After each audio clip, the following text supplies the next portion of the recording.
عالم العطور. لا أيوة. برفيوم بفليكسات من الذهب. تفهم كل حاجه من الف للياء، انت هنا مركزها خبطه في مناخيرك، محدش شامها غيرك. هلخص لك تجربتي كلها في هذا الفيديو. الديزاينر الناس بتحبها اكتر، مش معقده. من اندر البرفيومز الموجوده في العالم من براند اسمه روجا. بالنسبه لي البرفيوم مش مجرد ريحه حلوه، بحس ان كل ازازه جواها حكايه. هل لما انا هترش كده هبقى يعني لما بلمع مثلا في دهب طار كده، ولما بترشه بتعيشك الحكايه دي. هم والله كنت أسخر من أصحاب العطور وكنت أضحك عليهم، حتى جربت شعور أن تشتري عطور غالية.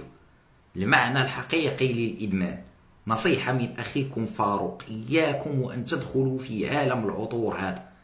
والله إدمان ما بعد إدمان، ستصير كلما كانت عندكم أموال تستخسرونها على عطر. المعنى الحقيقي للخازوق، تبدأ تشتري عطور رخيصة، فجأة تتحمس وتشتري عطور أغلى فجأة وتتخوزق، تصير كل شهر كل ما حتى صرت نظيف. فاك يو فاك يو فاك يا أخي، هل أنت معي أم ضدي؟